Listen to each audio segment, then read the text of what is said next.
Merci d'être avec nous sur Al24 News au sommaire de l'actualité de ce vendredi 21 avril. L'Algérie, à l'instar de nombreux pays musulmans, célèbre la fête de Eid al-Fitr ce vendredi. L'occasion pour le président algérien Abdelmadjid Tebboune d'échanger ses vœux avec nombre de ses homologues. Il fête l'Aïd en bravant les obstacles imposés par l'occupationniste. Quelques 120 000 Palestiniens ont pu effectuer ce matin la prière à la mosquée d'Al-Aqsa.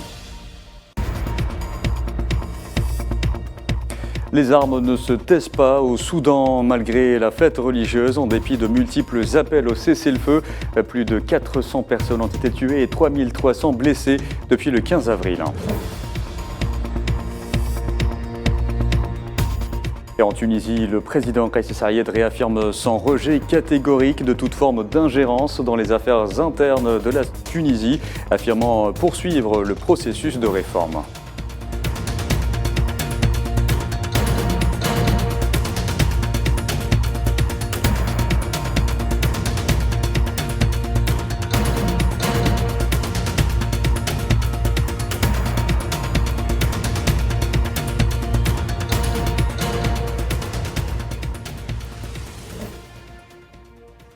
Bonjour à tous, c'est jour de fête pour la communauté musulmane à travers le monde. De nombreux pays musulmans, à l'instar de l'Algérie, célèbrent ce vendredi le premier jour de Eid al-Fitr, marquant la fin du mois de Ramadan et le début du mois de Shawwal.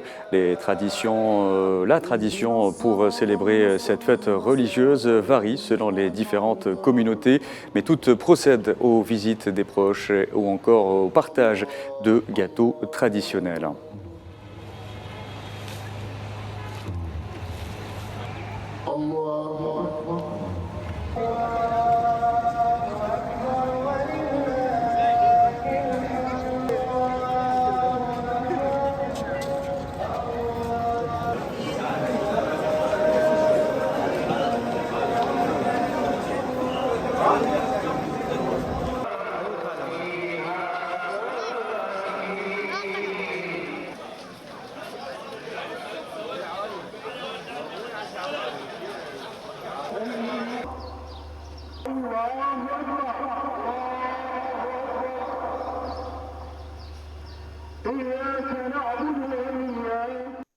Eid al-Fitr, c'est aussi l'occasion pour les dirigeants et chefs d'État à travers le monde de s'échanger leurs vœux, comme c'est le cas du président algérien Abdelmadjid Tebboune, qui a reçu à cette occasion des appels téléphoniques de ses homologues égyptiens Abdel Fattah al-Sisi et tunisien Kais Saied.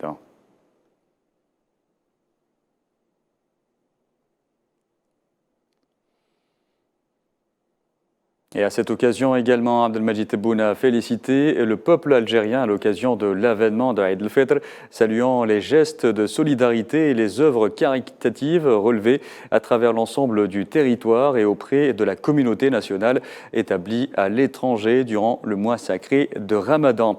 Et je vous en parlais en titre, direction à présent la Palestine occupée, où cette fête religieuse est célébrée sous haute tension et malgré toutes les restrictions imposées par l'entité sioniste, quelques 120 000 personnes ont pu effectuer la prière de Eid al-Fitr dans la mosquée sainte d'Al-Aqsa al-Quds occupée. Le point avec Mohamed Wali Ben Shaban. Pour clôturer le mois béni du Ramadan, environ 120 000 Palestiniens ont célébré ce vendredi matin la fête de l'Eid al-Fitr. Dès l'aube, les Palestiniens, hommes, femmes et enfants, ont commencé à affluer vers la mosquée Al-Aqsa pour prier dans la joie, malgré la douleur.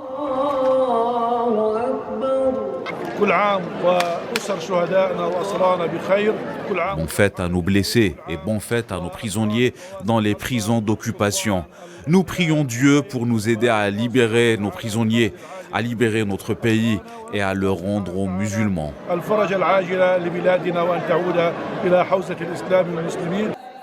Malgré toutes les souffrances qu'endure le peuple palestinien, ce jour de fête de l'Eid est une échappatoire pour les populations de tous les territoires palestiniens occupés.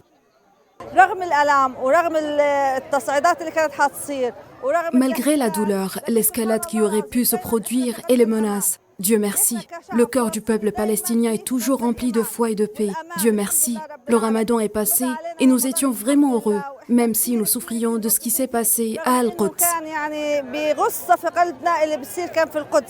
Au terme d'un mois béni de Ramadan qui aura été cette année encore tragiquement émaillé de violence, à Gaza, autre bastion de révolution et de résistance, les habitants de la ville ont convergé en famille dans une atmosphère solennelle vers la mosquée pour l'accomplissement de la prière de l'Eid en attendant de jours meilleurs. Et au Soudan, les affrontements se poursuivent ce vendredi entre l'armée et les paramilitaires en dépit de multiples appels au cessez-le-feu alors que de nombreux habitants célèbrent Eid al-Fitr. Des tirs et raids aériens ont secoué la capitale Khartoum dans la nuit et cette matinée, comme c'est le cas quotidiennement depuis le 15 avril. Le bilan humain dépasse désormais les 400 morts et 3300 blessés. Le point de la situation avec Amin Touta. 7 jours de violence au Soudan et une trêve avortée qui coïncide avec le premier jour de Eid al-Fitr, cette fête religieuse musulmane qui ponctue la fin du mois sacré de Ramadan et où les habitants de Khartoum se sont réveillés sous les bruits des explosions et des images de fumée et un ciel grisâtre sur la capitale soudanaise. Entre les forces de soutien rapide et l'armée soudanaise, le langage d'affrontement ne s'est pas apaisé, malgré les appels de la Ligue arabe, l'Union africaine et les Nations unies, à l'image du secrétaire général de l'ONU, Antonio Guterres, qui a exhorté à un cessez-le-feu entre les deux parties pendant au moins 3 jours. Côté humanitaire, le bilan s'est alourdi à plus de 3000 blessés. S'ajoute à ce chiffre un risque de saturation des établissements de santé en raison de la dégradation de bon nombre d'hôpitaux. Face à cette situation, des habitants de Khartoum ont été contraints de quitter la ville, en plus des ressortissants étrangers qui ont été rapatriés par leur pays d'origine, à l'instar de l'Allemagne, le Japon et plusieurs pays occidentaux, et ce en dépit d'une situation sécuritaire détériorée depuis le 15 avril dernier. Sur le plan diplomatique, le commandant de l'armée soudanaise, Abdel Fattah al-Burhan, a refusé tout canal de communication politique avec le numéro 1 des forces de soutien rapide, Mohamed Hamdan Daglo. Une impasse politique qui pèse sur la situation humanitaire dans le pays, qui s'est traduite par des premières vagues de déplacés des civils, notamment à l'extérieur de la capitale Khartoum. Et les conséquences de ces affrontements armés au Soudan se répercutent déjà sur la région, notamment chez son voisin du Sud, dont l'industrie pétrolière connaît des perturbations.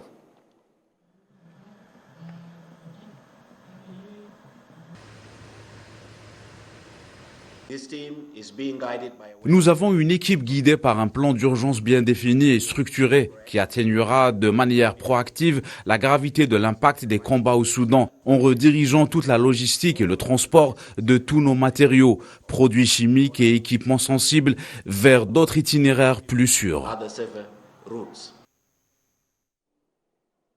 Eid al-Fitr au Yémen à présent a été entaché par une bousculade meurtrière. Au moins 85 personnes ont été tuées et plus de 320 blessées hier lors d'une action caritative dans la capitale Sanaa, organisée dans le quartier de Bab al-Yaman.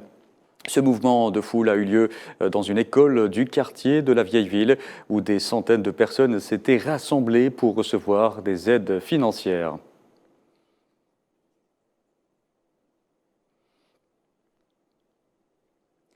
Je vous le disais en titre, le président tunisien Kais Saied a réaffirmé sans équivoque son rejet catégorique de toute forme d'ingérence dans les affaires intérieures de la Tunisie. Lors d'un conseil ministériel restreint sur les réformes de l'éducation en Tunisie, Kais Saied a affirmé poursuivre le processus de réforme pour réaliser les revendications du peuple tunisien.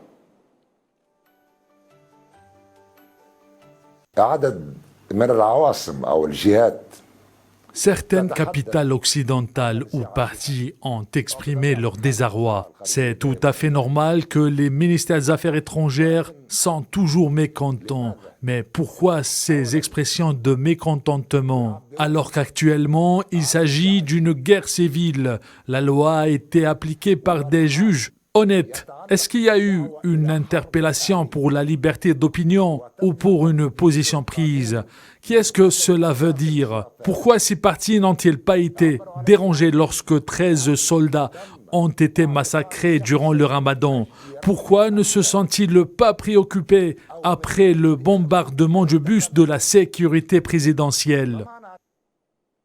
En parlant de mainmise étrangère, dernier scandale en Espagne, le chef du gouvernement, Pedro Sánchez, est accusé d'avoir procédé à un changement de ministre des Affaires étrangères suite à une demande de Rabat, une ingérence d'État qui a du mal à passer dans ce pays. Safouane Ben Sabri.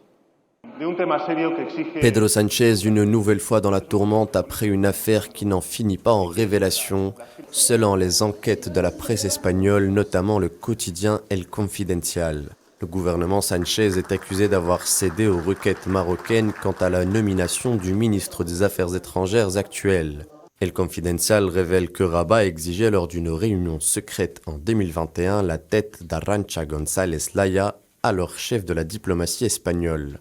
C'est la condition posée par Rabat avant tout apaisement des relations entre les deux royaumes. La demande survient alors en pleine période de tension dans les relations diplomatiques. Une semaine plus tard, Pedro Sánchez procède effectivement à la destitution de González Laya et installe José Manuel Álvarez en tant que nouveau ministre des Affaires étrangères.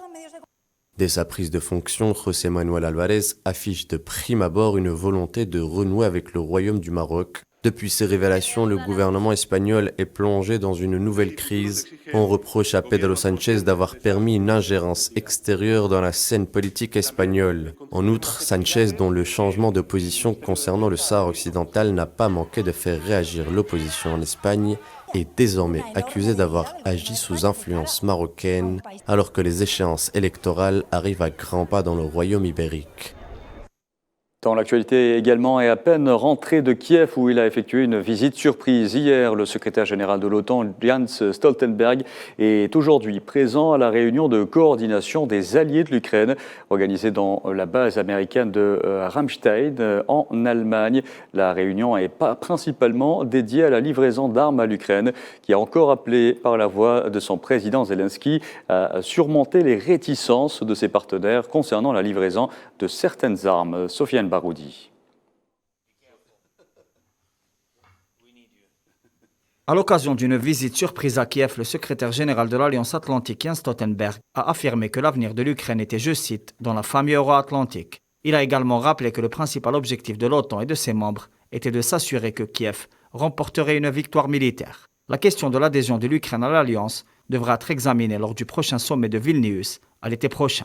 Pour sa part, le président ukrainien Volodymyr Zelensky a exhorté le patron de l'Alliance Atlantique à aider Kiev afin de surmonter les réticences des partenaires à livrer certaines armes, principalement des missiles longue portée, des systèmes d'artillerie, des avions de chasse et des chars lourds. D'ailleurs, le ministère de la Défense danois a annoncé que le Danemark et les Pays-Bas s'apprêtaient à acquérir 14 chars Léopard 2 à l'Allemagne afin de les livrer à l'Ukraine. Le ministre de la Défense ukrainien Oleksiy Reznikov a pour sa part confirmé, il y a quelques jours, l'arrivée de systèmes américains de défense antiaérienne Patriot à Kiev.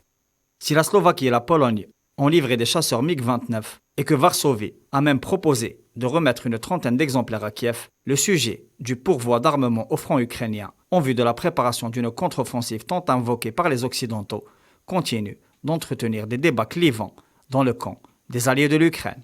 À ce propos, les représentants d'une cinquantaine de pays du groupe de contact se retrouvent dans la base américaine de Ramstein afin de plancher sur la coordination de l'aide militaire à l'Ukraine. Dans ce siège, le ministre américain de la Défense Lloyd Austin a déclaré en ouverture des travaux, je cite, que les alliés de Kiev étaient plus unis que jamais dans le soutien aux forces de la liberté, selon son qualificatif. Pendant ce temps, sur la ligne de front, des combats de haute intensité continuent de faire rage, notamment dans les régions orientales et méridionales. Les troupes russes ont attaqué des positions ukrainiennes dans plusieurs directions, à Kharkiv, Kupiansk ou encore Slaviansk. L'avancée des détachements d'assaut russes se poursuit, du centre vers l'ouest, dans le chaudron stratégique de Bakhmut, épicentre des combats dans le Donbass. Pour rappel, le président de la Fédération de Russie, Vladimir Poutine, s'est rendu sur le front sud, dans la région de Kherson-Zaporizhzhia, auprès de l'état-major du groupement Dniepr.